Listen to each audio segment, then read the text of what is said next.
अस्सलाम वालेकुम। मेरा नाम सबरीना अलेक्जेंडर है और मेरा ताल्लुक़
जब होते थे, कहीं हमें जाना होता था डिनर वगैरह के लिए, तो हम लोग उसी दरख्त के नीचे से मैं और मेरी दोस्त गुज़र जाया करते थे। बट उस रात को जब मैं अकेली थी, वहाँ से वापस आ रही थी अपनी धुन में मगन, कानों में रेडियो लाउड म्यूज़िक चल रहा है, तो अचानक ही मेरे कान में इतने लाउड म्यूज़िक के होते हुए भी विस्परिंग होती है, सबरीना, सबरीना। और ये आवाज़ सिर्फ़ मुझे 2 बार आती है। तो जब ये आवाज़ मुझे आती है, मैं जो है पीछे पलट के नहीं देखती, क्योंकि हमने अपने बड़ों से सुना है कि जब भी आपको कोई पीछे से आवाज़ दे, तो जब तक वो आपका नाम 3 बार ना पुकारे, आपने पीछे पलट के देखना नहीं है। उसी वक्त मैंने कानों में से ईयरफोन्स निकाले और मैंने जो है वो यहाँ वहाँ देखा। पीछे मुड़ के देखने के बजाय मैंने यहाँ वहाँ देखा। एकदम से मेरे जिस्म के रोंगटे खड़े हो गए और मेरे जिस्म में सरसरी सी दौड़ गई। ऐसा लगा कि वाकई कोई प्रेजेंस है जो मेरे आसपास है। मैंने जो है ना आओ देखा ना ताओ अपने घर की तरफ दौड़ लगा दी और मैं काफ़ी तेज़ी से जो है वो भाग रही थी, क्योंकि अपने स्कूल टाइम में मैं एथलीट हुआ करती थी, तो मतलब मुझे जो है भागने में कोई उतना ज़्यादा प्रॉब्लम नहीं होता। तो मैंने बहुत तेज़ी से अपने घर की तरफ दौड़ लगाई और जब मैं भाग रही थी मुझे बाकायदा ऐसा लग रहा था जैसे मेरे पीछे से जो है वो बहुत तेज़ी से कोई एनर्जी जो है वो मेरी तरफ बढ़ रही है। जब मैं घर पहुंची हूँ तो मुझे लग रहा है जैसे आवाज़ कानों में आ रही है साएं साएं साएं साएं की, और तेज़ी से कोई चीज़ मेरी तरफ बढ़ रही है। मैंने जब चाबी गेट में घुसाई है गेट खोलने के लिए, तो वो गेट मेरा खुल नहीं रहा था। चाबी जो है वो गेट में फंस गई और मैं कुछ कर नहीं पा रही, और मतलब मुझे समझ नहीं आ रहा कि वो चीज़ जो है वो आके मेरे ऊपर अटैक कर देगी। एकदम से अंदर से जो है वो गेट खुला और जब मैंने देखा तो वो मेरी रूममेट अंजुमन थी। मैं एकदम से उसके गले लग गई और मैंने उसको कहा कि अगर आज अंजुमन तू ना होती तो पता नहीं मेरे साथ क्या हो जाता। जल्दी से गेट बंद किया। गेट बंद करके जब हम अंदर गए हैं तो उसने मुझसे पूछा कि सबरीना, मुझे बता तो सही, तेरे चेहरे का रंग क्यों उड़ा हुआ है? तू इतनी परेशान क्यों है? तू इतनी घबराई हुई क्यों है? तब मैंने उसको कहा कि बाहर बात करना मुनासिब नहीं है, हम अंदर चलते हैं, मैं तुझे अंदर चल के बताती हूँ। तो फिर हम लोग अंदर चले गए। अंदर जाके मैंने उसको ये कहानी बताई तो वो हंसने लगी। कहती है कि पागल, ऐसा थोड़ी कुछ होता है, ऐसा कभी कुछ नहीं होता।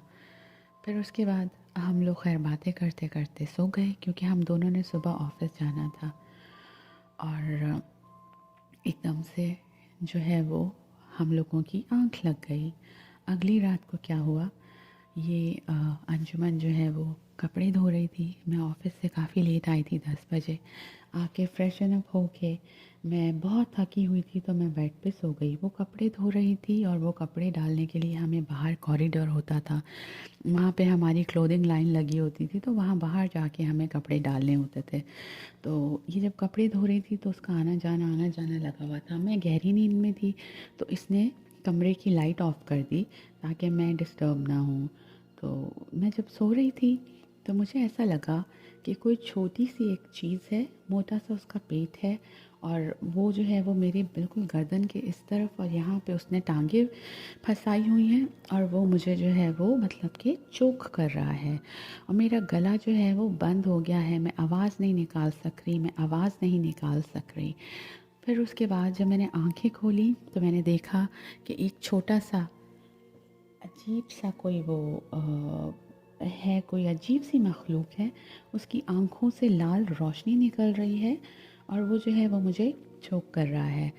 फिर तो मैंने ज़ोर ज़ोर से दुआ करनी शुरू कर दी और मैंने उसको ज़ोर से धक्का दे के कहा कि खुदा के नाम से मैं तुझे हुक्म देती हूँ, तू जो भी है यहाँ से चला जा। बाकायदा जब मैंने उसको धक्का दिया है तो वो जाके जो है वो अगले उधर जो है जहाँ पे मेरे पैरों की तरफ अंजुमन का बेड पड़ा था, और हमारे जो बेड्स थे वो लोहे के बेड थे, रॉड आयरन। तो बेड पे जाके वो लगा टकराया और ठन करके आवाज़ आई। जब ठन करके आवाज़ आई तो एकदम से अंजुमन जो है वो बाहर से अंदर आ गई। जब वो अंदर आई है उसने मुझसे पूछा, मुझे कहा कि क्या हुआ, तेरी घुटी घुटी आवाज़ें आ रही थी। फिर मैंने उसको बताया कि ऐसे ऐसे मेरे साथ हुआ था और कोई ऐसी मखलूक आई थी जिसने मुझ पे हमला किया, लेकिन खुदा के नाम से मैंने उसको हुक्म दिया और वो चला गया। बट वो बहुत भयानक था। तो मैंने फिर उसको कहा, उससे मैंने दरख्वास्त की कि आइंदा जब तुम कपड़े धो तो कोशिश करो कि शाम में मगरिब से पहले पहले धो लिया करो, ताकि रात के टाइम हम अपना रूम का जो डोर है वो ओपन ना रखें। तो उसने बोला ठीक है। फिर जब मैं उठी हूँ तो मैं बहुत ज़्यादा अनकंफर्टेबल फ़ील कर रही थी। तो हम दोनों जो है वो कॉरिडोर में चले गए बातें करने के लिए। वो अपनी क्लॉथ लाइन पे कपड़े डाल रही थी और हम दोनों एक दूसरे से बातें कर रहे थे। जब हम एक दूसरे से बातें कर रहे थे तो अचानक ही हमारी नज़र जो है वो ऊपर पड़ती है आसमान पे, और हम क्या देखते हैं कि हवा में उड़ती हुई एक हांडी है, ठिकरी की जो हांडी होती है वो हवा में उड़ती हुई जा रही है। हमारे घर से दूसरी तरफ एक विला था, उसके ऊपर से वो हांडी जो है वो जा रही है। और उसके बाद हमने कहा कि हम दोनों परेशान हो गए। हमने एक दूसरे को देखा।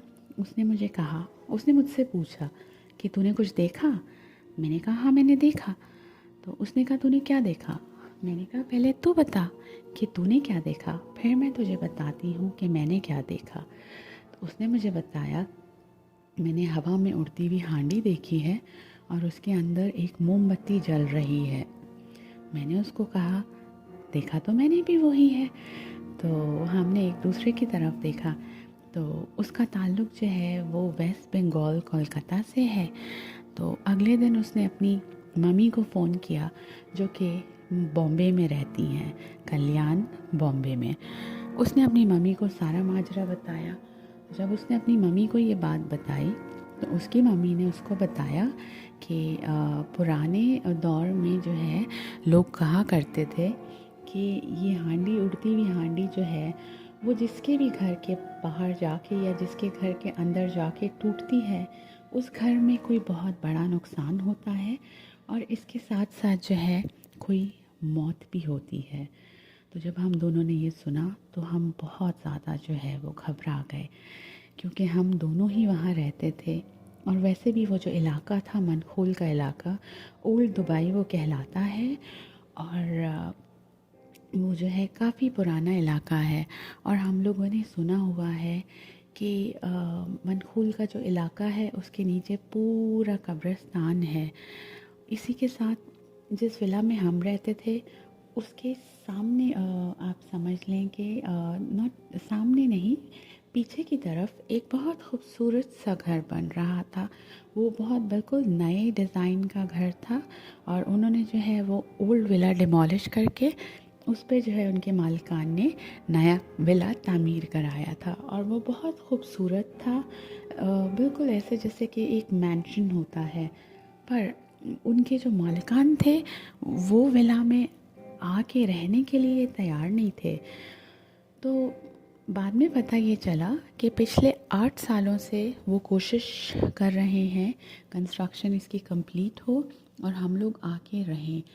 लेकिन वो जो विला था वो बहुत ज़्यादा भारी था और जो भी मज़दूर वहाँ आता था उस मज़दूर के साथ कोई ना कोई हैपनिंग ज़रूर होती थी और उस मज़दूर को जो है कोई ना कोई नुकसान पहुँचता था। तो जब भी वहाँ कोई मज़दूर आते थे तो वो ग्रुप की सूरत में आते थे, जैसे 4 या 5 लोग होते थे। वो आके और फिर उस विला में काम करते थे। तो जब हमने ये सुना, हमें ये पता चला, तो हमने वहाँ से जो है वो गुज़रना शुरू किया। वहाँ पे जो है हमारे आगे जाके जो है वो ईद का एक ग्राउंड होता था जहाँ पे हर साल ईद की इबादत, ईद की नमाज़ जो होती है वो ईदगाह में ही होती है और शेख मोहम्मद जो हैं वो ख़ुद उस नमाज का हिस्सा होते। तो सुबह सुबह वहाँ पे ईदगाह में ईद की नमाज़ होती है, भले वो ईद उल फ़ितर हो, भले वो ईद उल ज़ुहा हो। तो हम जब उस विला के पास से जो है गुज़रते थे, जाते थे, हमारी कोशिश यही होती थी कि हम कोई खुशबू ना लगाएं, हम ऐसे ही वहाँ से गुज़रें। तो जब भी हम वहाँ से गुज़रते थे उस विला के पास से, तो हम लोगों को एक बहुत अजीब सी एक फ़ीलिंग आती थी, जैसे कि बहुत कोई नेगेटिविटी है। हमारा सर भारी हो जाता था और हमारे कंधे भारी होना शुरू हो जाते थे। तो हम जब भी वहाँ से गुज़रते थे हमारी कोशिश होती थी कि हम बहुत तेज़ी से वहाँ से निकल जाएं, ताकि हम जो है मतलब कि उस एरिया से मतलब कि जितना हो सके जल्दी जल्दी क्रॉस करके आगे की तरफ जाएं। लेकिन वो घर, हम 5 साल तक वहाँ रहे हैं। 5 सालों में समझ लें कि 2011 से लेके 2016 तक हम लोग वहीं थे और 2016 तक भी उस घर के जो मालिकान थे उनमें से कभी कोई नहीं आया वहाँ पे सकूनत करने और रहने के लिए। क्योंकि वो यही कहते थे कि ये घर जो है ये बहुत भारी है। उम्मीद है आपको मेरी दुबई डायरीज़ की हॉरर स्टोरी पसंद आई होगी, और ऐसी हॉरर स्टोरीज सुनने के लिए मेरे चैनल को सब्सक्राइब कीजिए और मेरी वीडियोस को लाइक कीजिए। खुदा हाफ़िज़।